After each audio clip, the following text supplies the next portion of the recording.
memberikan kesempatan kepada Mas Fitra untuk memaparkan apa soal RUU ini seperti apa, apakah betul katanya itu untuk percepatan ekonomi. Kita dengarkan bersama-sama. Silakan Mas Fitra. Oke, baik, terima kasih Pak Yan. Suara saya terdengar ya Pak? Nah, clear, clear. Clear ya, oke. Jelas. Ya, terima kasih untuk teman-teman dari Partai Demokrat mengundang saya hari ini. Terima kasih juga untuk terutama Pak Herzaki, ya, Jibril yang juga saya bersama teman-teman di Iluni UI. Selamat saya sampaikan kepada Partai Demokrat ya karena berhasil menjadi penyimbang ya di antara dominasi partai-partai yang memang mendukung Omnibus Law. Jadi ada check and balances. Jadi kalau dalam konteks Omnibus Law ini sebenarnya saya sudah sampaikan ke Jibril ya. Pernah kalau misalnya Bapak Ibu sekalian melihat liputan di koran Tempo atau di majalah Tempo ya saya lupa. Saya itu dimasukkan ke dalam kategori buzzer Omnibus Law. Ya. Sebenarnya bukan buzzer, tetapi saya lebih mendudukan permasalahannya, jadi lebih netral. Cuma memang media lebih banyak mengutip bagian-bagian yang di mana saya mendukung Omnibus Law. Ini bagian-bagian concern saya nggak diliput. Itu. Nah, ini mungkin terima kasih pada Partai Demokrat menyediakan tempat ya bagi saya untuk juga balance situasi. Saya juga teringat ketika pertama kali meneliti tentang isu ini, isu ketenagakerjaan tahun 2012. Waktu itu di zamannya Pak SBY, saya ingat sekali. Saya membantu teman-teman di Komite Ekonomi Nasional. Kita buat semacam studi banding juga ke Jerman, ya. Dan kita sudah buat policy papernya sudah dikasih, ya, ke Pak SBY. Dan seharusnya Pak SBY sudah tahu bagaimana permasalahan perburuhan kita. Gitu, dan bagaimana solusinya gitu ya. Omnibus Law dalam hal ini di satu sisi kita butuhkan, tapi di sisi yang lain sebagaimana yang tadi disampaikan oleh Mbak Trias ya dari Komnas Perempuan dan Mbak Asfinawati dari LBHI, ada aspek-aspek yang ketinggalan. Omnibus Law ini sebenarnya bukan dalam arti kita tolak semua gitu, dalam beberapa hal dibutuhkan, tetapi lebih banyak juga yang memang kontroversial. Nah, saya akan sampaikan kenapa ini dibutuhkan dan kenapa ini kontroversial. Ya, judulnya The Tale of Omnibus Law, ya, karena memang ini ya masih misterius menurut saya. Dan sebagai catatan juga kami ekonom ya sudah berkumpul dalam satu wadah ya. Jadi banyak ekonom yang berkumpul dalam satu wadah yang dinamakan Forum Setiti. Nah, itu yang dipimpin oleh ekonom UGM Pak Rimawan. Nanti saya akan juga quote beberapa reference dari beliau.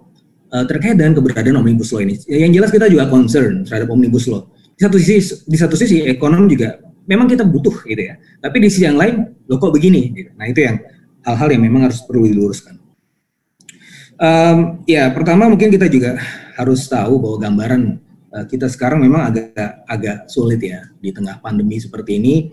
Ya, masalahnya ya pandeminya gitu ya. Jadi seharusnya kita fokus dulu di sini gitu ya. Jadi dalam beberapa simulasi yang kami lakukan, kalau untuk mau menyelesaikan atau rebound ya dalam kondisi perekonomian sekarang, ya itu harus dibenahi dulu variabel kesehatannya. Karena dalam beberapa simulasi yang kami buat, gitu ya, kita tidak akan bisa keluar dari krisis pandemi ini tanpa memperbaiki variabel kesehatan. Artinya, dalam kondisi seperti ini, seharusnya pemerintah bisa menempatkan prioritas.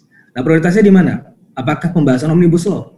Ya, di satu sisi kita butuh ya, tapi apakah perlu cepat-cepat diputuskan tanpa keterlibatan stakeholder yang lebih banyak? Padahal sebenarnya permasalahan kita di sini adalah lebih ke aspek jangka pendek nih untuk perekonomian apa? Yaitu variabel kesehatan.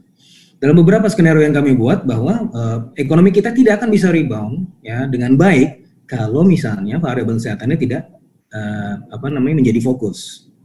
Nah, isu ini menjadi sangat relevan karena kenapa? Karena kalau kita bicara Omnibus Law yang mana seharusnya kita bicara mengenai mekanisme penyerapan tenaga kerja, nah ya di jangka pendek kita sudah punya masalah di sini gitu ya. Dengan adanya COVID itu bisa punya potensi ada tambahan, additional, marginal ya dari sebelumnya pengangguran kita sekitar 7 juta orang, ya, dengan adanya COVID-19 ini bisa tambah sekitar 7 juta lagi atau bahkan lebih.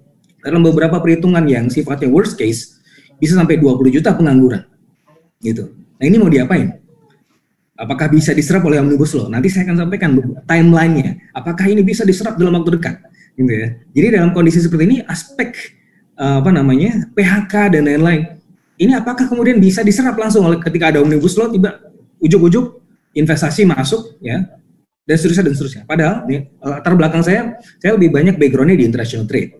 Ya, kalau kita bicara international trade, berarti kita berbicara juga perbandingan antar negara. Nah sekarang memang ada peluang, ya, ada peluang sebagaimana yang disampaikan Pak Jokowi di pidato tanggal 16 Agustus, bahwa kita bisa membajak COVID-19, ya, untuk kepentingan ekonomi kita. Ya betul. Karena memang ada beberapa hal di sini, ada relocation factor, ada China factor, yang semuanya mendukung kita untuk masuk, untuk memanfaatkan COVID-19 ini. Nanti saya akan sampaikan. Tetapi sekali lagi, kita juga ada perbandingan antar negara, di mana sekarang Vietnam menjadi yang terdepan di ASEAN. Ya, ketika negara-negara lain itu melebarkan portofolionya, moving away from China, melakukan investasi ke tempat-tempat lain, alternatif, melebarkan portofolionya, salah satunya ke ASEAN, yang memang sekarang lagi emerging. Tetapi tentunya dia juga harus mempertimbangkan faktor risiko. Nah, faktor risiko di jangka pendek ini apa? Ya COVID-nya. Apakah mereka mempertimbangkan Omnibus Law? Itu nanti. Gitu. Yang sekarang yang perlu diperhatikan adalah COVID-nya. Nah, maka ketika kita berhasil memenangi COVID ini, investasi akan masuk karena sudah ada peluang-peluang itu. Gitu. Nah, ya celakanya COVID ini seperti meteor, ya, tidak dapat diduga, gitu. Kita tidak bisa menduganya, tiba-tiba jatuh. Dan bedanya dengan krisis yang lalu, gitu ya, tahun 1998, di tahun 2008, COVID-19 ini lebih menyerang semua sektor, atau yang disebut secara teknis sebagai the Keynesian supply shocks. Itu semua sektor terdampak, makanya tadi ada efek unemployment, ada efek pengangguran yang cukup besar. Apalagi kalau kita bisa mempertimbangkan juga tenaga kerja yang bekerja di sektor informal. Nah, ketika kita membaca unemployment rate itu juga harus hati-hati. Ya, kadang-kadang ketika kita melihat porsi orang yang bekerja ini sekian gitu kan. Nah, orang yang bekerja itu kadang-kadang kalau kita lihat lagi secara lebih granular, orang-orang ini yang bekerja adalah orang-orang yang sebenarnya tidak mampu untuk menganggur. Ya, jadi ada unemployment rate yang mana mungkin sekarang kita belum bisa membaca dengan baik, ya, tapi ada beberapa porsi kalau kita bicara mengenai porsi tenaga kerja yang sekarang sedang bekerja. Jangan-jangan orang itu merupakan kategori orang yang tidak mampu menganggur. Kenapa? Ada orang yang menganggur, tapi dia masih punya tabungan, masih punya dukungan orang tua. Ketika dia lulus, graduate, ya, belum dapat pekerjaan, masih dapat dukungan orang tua. Atau ketika dia di PHK, dia masih punya tabungan. Nah, tapi orang-orang yang ada di sektor ketenagakerjaan sekarang, jangan-jangan mereka yang tidak mau menganggur, dan ini lebih banyak lagi di sektor informal. Nah, itu juga kita harus care ke sana. Yang formal sector cuma 30%, 30%-an, 30, 33 sampai 35%. Sepertiganya sektor formal, informalnya ini sebenarnya lebih mengkhawatirkan. Dan itu tidak diatur oleh apapun, gitu ya, tidak diatur oleh undang-undang.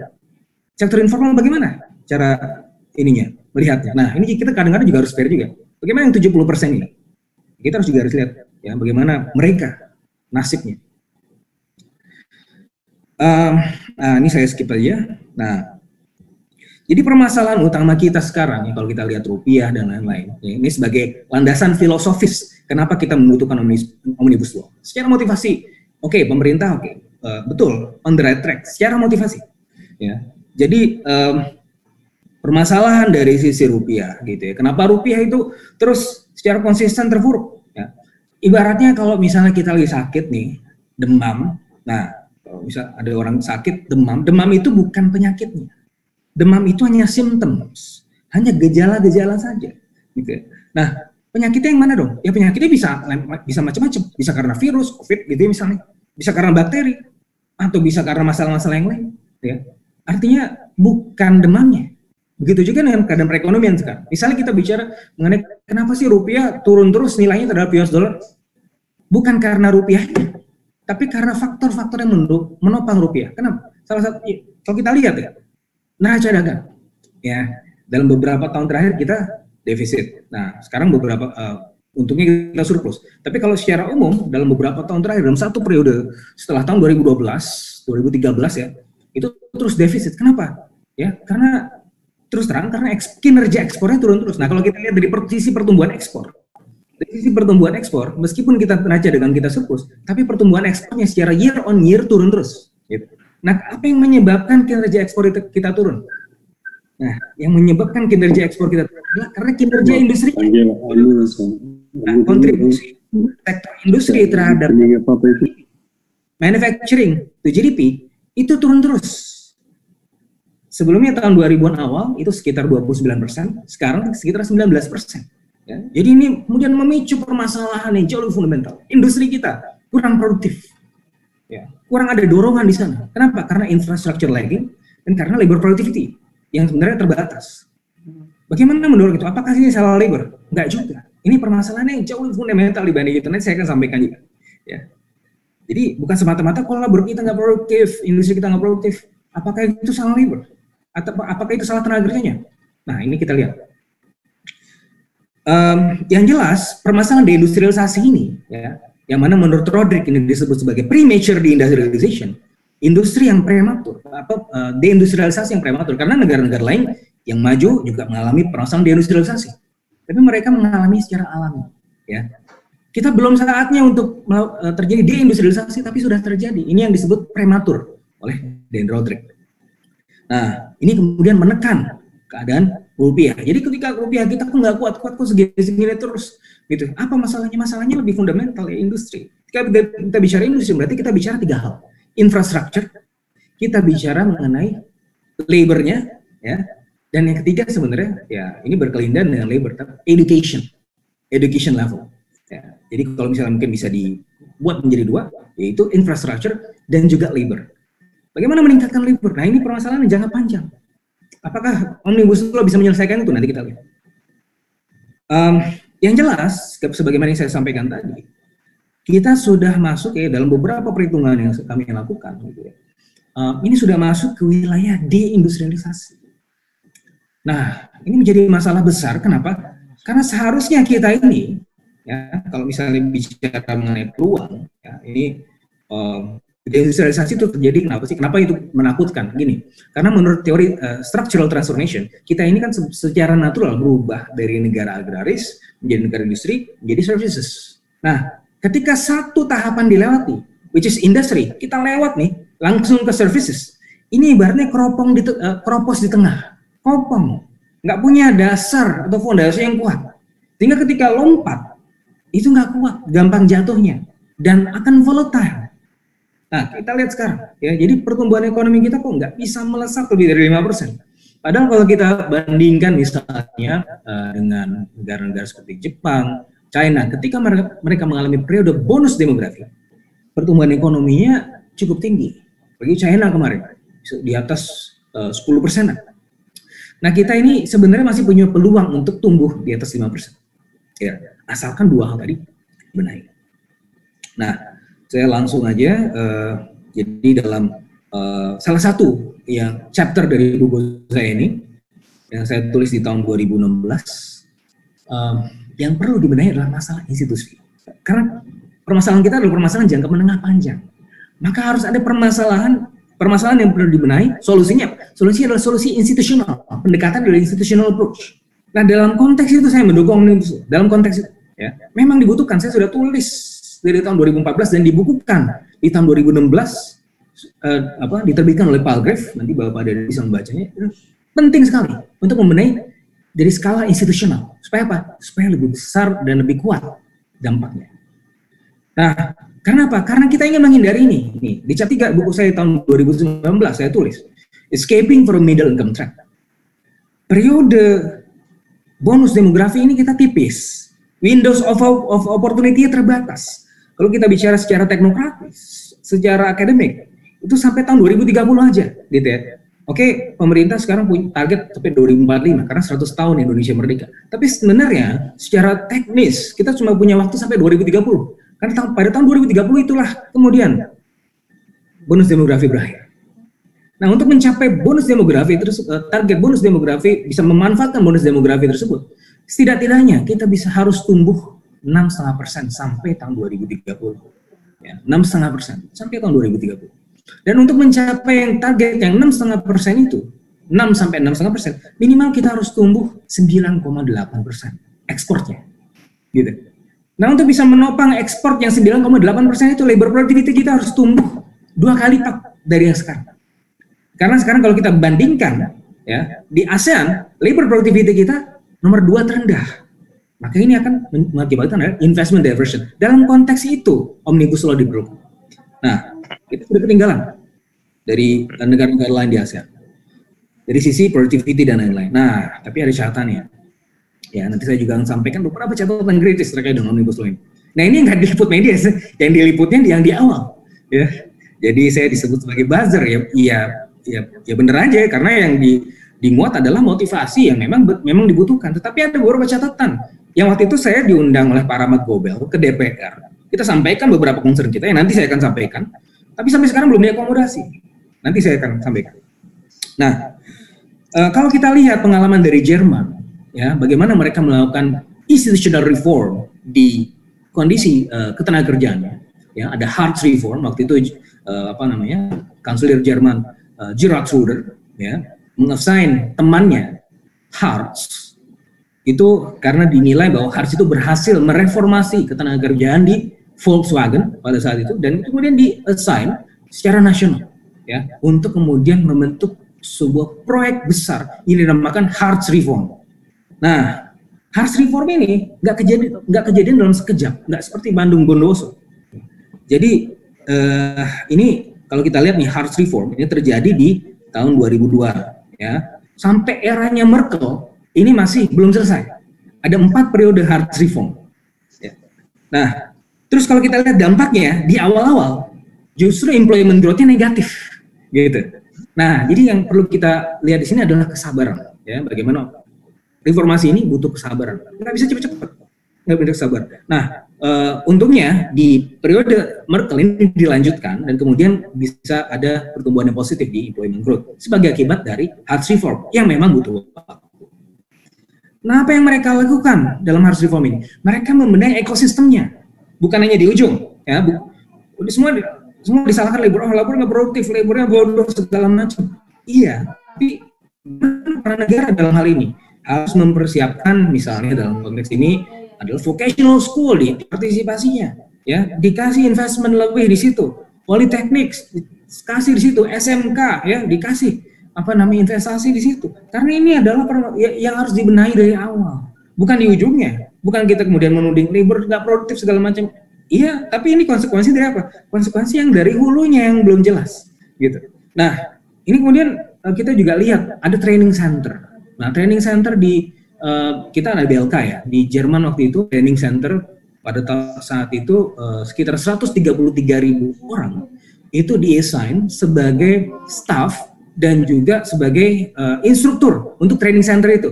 Di Indonesia bagaimana? Ya, data terakhir yang saya kumpulkan, meskipun harus diupdate lagi, ya, itu sekitar 2.000-an. Jadi kalau misalnya ada saya sebagai buruh yang ingin meningkatkan kemampuan saya daftar, saya tanda tangan, nggak ada instruktur. Nah, gimana? Jadi terus semuanya disalahkan ke labornya. Ininya dong, ekosistemnya dulu yang dibenahi. Terus kemudian ada insurance, unemployment insurance, itu juga merupakan bagian dari ekosistem. Jadi dibenahi satu persatu, tidak sekonyong-konyong, gitu, ya. Tapi ada tahapan. Nah, ini ada dari 2002 sampai tahun 2005, Hartz reform 1 sampai Hartz reform berikutnya. Nah, ini policy recommendations-nya ada human resource, logistical infrastructure, trade liberalization, improving business climate. Ini beberapa hal yang memang menjadi bagian dari ekosistem, gitu. Nah, terus kita mau recovery. Mau recovery ini ada banyak hal, ya. Ini saya fokus di sini, human capital. Ya, pokok bahasan kita sekarang. Bagaimana nih human capital mau di-push? Ya, ekosistemnya dibenahi.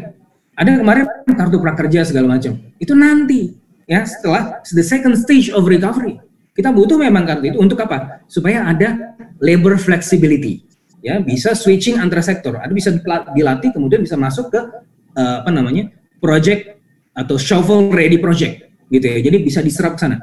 Ya, ada tahapan-tahapannya, nanti ada prakerja, pelatihan dan lain-lain. Tapi di saat jangka pendek ini yang perlu dibenahi yang mana? First thing first, variabel kesehatannya dulu, gitu. Nah, ini juga yang kemudian kita bicara mengenai fiscal stimulus. Nah, ini juga harus jadi yang harus fokuskan juga, bukan cuma dari sisi wage subsidy, yang mana itu juga penting. Tapi yang juga penting adalah bagaimana si industri itu juga disubsidi supaya apa? Nggak bangkrut. Kalau misalnya bangkrut, ini nggak bakalan bisa dibangkitkan lagi atau yang disebut sebagai economic crisis. Nah, ini, celakanya kalau kita lihat dari fiscal stimulus, ya kontribusi terhadap pertumbuhan ekonomi ya baru 1%, gitu ya. Karena memang mandek. Nah, kalau misalnya memang bisa terrealisasi, ini sebenarnya kita bisa keluar dari resesi, ya. Tapi itu permasalahan nanti lah. Nah, ini adalah catatan yang saya quote dari teman-teman ekonom. Kita di ekonom juga concern terhadap ini. Jadi nggak semua ini bukan permasalahan labor aja, bukan permasalahan dari LBH aja, bukan permasalahan dari Komnas Perempuan aja. Tadi saya juga concern bagaimana kemudian dari Komnas Perempuan menyampaikan kok kalau haid malah nggak dibayar sekarang gitu kan. Itu akan menyebabkan apa? Gender gap yang lebih luas. Jadi firm options, jadi pilihan-pilihan dari industri terkait dengan tenaga kerja itu akan cenderung bias ke laki-laki pada akhirnya. Karena apa? Cost-nya berlebihan untuk yang perempuan gitu kan. Ini akan juga menyebabkan gender bias dan juga ada wage gap dan lain-lain. Itu juga penting ya. Masalah lingkungan juga belum diadopsi dan lain-lain. Nah, ini ada beberapa hal yang terkait dengan yang jauh lebih fundamental, bukan masalah yang ada di pasal-pasalnya, tapi yang jauh lebih fundamental daripada itu. Karena saya akademik ya, bagi dari akademisi, teman-teman yang juga berkumpul di ekonomi itu ada kebanyakan juga akademisi, maka kita menyoroti naskah akademiknya. Nah, ini waktu itu saya bilang sama Pak Rahmat Gobel, waktu ketua DPR. Nah, diundang karena senior saya di Jepang. Saya sampaikan waktu itu di pertemuan di DPR bahwa perlu akademisi ini dilibatkan dong supaya apa? Lebih solid fondasinya. Perlu stakeholdernya juga dirangkul dong supaya apa? Supaya nggak kontroversial, gitu kan? Pelibatannya harus lebih banyak. Karena apa? Karena ini menyangkut masyarakat banyak, gitu kan. Nah, ada beberapa hal terkait dengan akademik. Ini saya quote aja dan saya masuk sepakat dengan Mas Limo. Ini halaman 26, dari naskah akademik. Omnibus Law sendiri merupakan suatu metode untuk menghasilkan undang-undang berkualitas, bukan berbentuk bukan bentuk produk hukum, berbagai teknik, metode pembentukan dan bla bla bla bla gitu kan. Ada metode-metode di sini. Nah, sebagai catatan kita juga lihat, secara akademik kita ngelihat nih, kita uji ini pendapat atau tulisan ini. Nah, ini memang alat analisis, tapi bukan metode. Beda antara metode dengan alat analisis, gitu kan. Ini harus kemudian dilihat. Terus yang kedua, halaman 27, penataan regulasi berdimensi perizinan menciptakan kemudahan berusaha meningkatkan investasi yang berkualitas di Indonesia. Dengan investasi yang berkualitas efektif, maka dapat meningkat angka ICOR, Incremental Capital Output Ratio. Nah, itu untuk menurunkan Incremental Capital Output Ratio, gimana caranya? Belum dijelaskan di naskah akademik. Loh, siapa sih yang nulis? Saya terus terang tanya waktu itu ke Pak Rahmat Gobel dan juga beberapa anggota DPR yang hadir pada saat itu. Siapa Pak yang nulis? Kalau bisa kita dikasih tahu supaya bisa kita adu argumen terkait dengan fondasi dari Omnibus Law ini. Ya, perlu banyak asumsi untuk kemudian ini bisa benar pernyataannya. Terus kemudian ini ada lagi halaman 34 dan 36, teori hubungan industrial. Berisi definisi ya, kemudian beberapa peraturan, teori hubungan kerja, berisi peraturan, diikuti dengan pandangan, regulasi, inovasi, dan daya saing halaman 45-50. Nah, semua ini hanya menjelaskan korelasi antara semua itu, korelasi.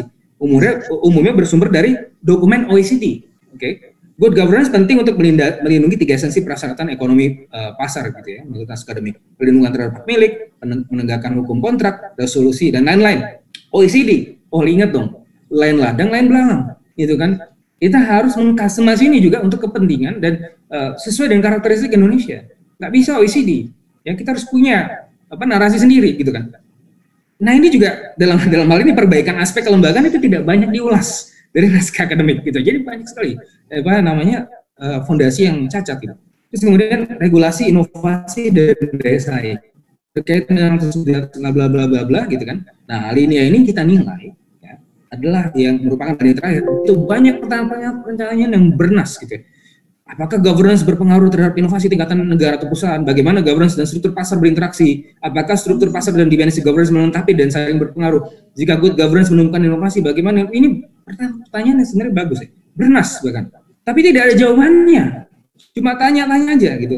Pertanyaannya, strategi apa yang ditawarkan naskah akademik ini terkait dengan regulasi, inovasi, dan daya saing ini? Nggak ada. Nah, dalam konteks itu saya lihat bahwa memang dibutuhkan, tetapi kok fondasi nggak terlalu kuat, gitu ya. Terus ekonom juga banyak yang belum dilibatkan secara lebih aktif, gitu. Dan ini dan saya terhadap Pak Rahmat Gobal pada saat itu belum dipenuhi sampai sekarang. Nah ini ya wajar saja kalau memicu kontroversi. Nah makanya ya kita juga harus berhati-hati. Kita memang membutuhkan, tapi memang harus solid ya supaya semuanya ya ada Pareto optimumnya, ada win-win solution. Itu saja dari saya. Terima kasih. Selamat malam. Assalamualaikum warahmatullahi wabarakatuh. Baik, waalaikumsalam warahmatullahi wabarakatuh. Terima kasih Mas Fitra. Sebenarnya tadi apa yang disampaikan Mas Fitra itu soal belum semua stakeholder dilibatkan, ya sesuai dengan apa yang disampaikan fraksi Partai Demokrat juga kemarin. Dari 5 butir alasan disampaikan fraksi Demokrat tadi untuk menolak RUU Ciptaker disahkan menjadi undang-undang pada saat ini, bagaimana pandangan Anda? Sudah tepatkah? Silakan Mas Fitra.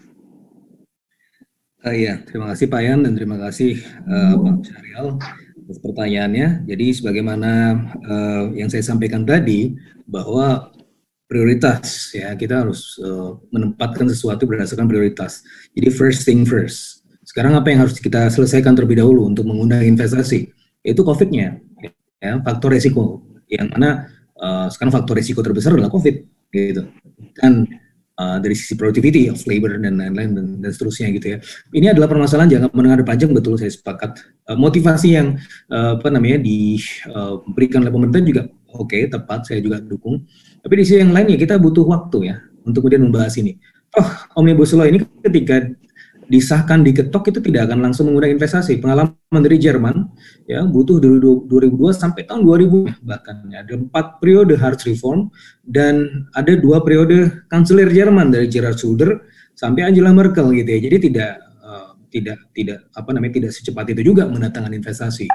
Jadi sebenarnya kalau misalnya pun dikejar-kejar waktu ya kita memang jendela kesempatan kita sempit gitu ya. Saya juga sampaikan tadi bagaimana kita harus mengejar periode bonus demografi yang sudah hampir habis, di mana kalau misalnya kita sudah ketinggalan maka ya akan menjadi tua sebelum kaya. Itu adalah konsekuensi yang harus kita hadapi. Tapi sekali lagi ini ya harus memang betul-betul kuat gitu ya fondasinya untuk kuda-kudanya, dan saya rasa apa yang disampaikan oleh Partai Demokrat dalam hal ini tepat. Gitu Pak Yan dan Pak Syariel. Baik, terima kasih Mas Fitrah jawabannya. Semoga bisa menjawab pertanyaan. Sebagai menang kusut ya, tapi kita harus mengurainya satu-satu. Penting memang untuk kemudian membangun fondasi yang kuat perekonomian di jangka panjang. Salah satunya adalah mengenai dari pendekatan yang sifatnya lebih institusional. Omnibus Law semangatnya adalah untuk ke sana. Tetapi untuk membangun fondasi yang kuat tentunya harus melibatkan stakeholder yang juga banyak begitu ya. Harus melibatkan akademisi, industri, para pekerjanya, dan para pihak-pihak terkait. Gitu. Kalau tidak, maka ya fondasi akan sangat lemah. Dan belajar dari pengalaman-pengalaman negara lain bahwa untuk melakukan reformasi ketenagakerjaan memang butuh waktu, tidak sekejap. Maka untuk itu ya kita harus bersabar. Dan oleh karenanya keterlibatan dari stakeholder ini menjadi penting. Terima kasih. Baik, terima kasih.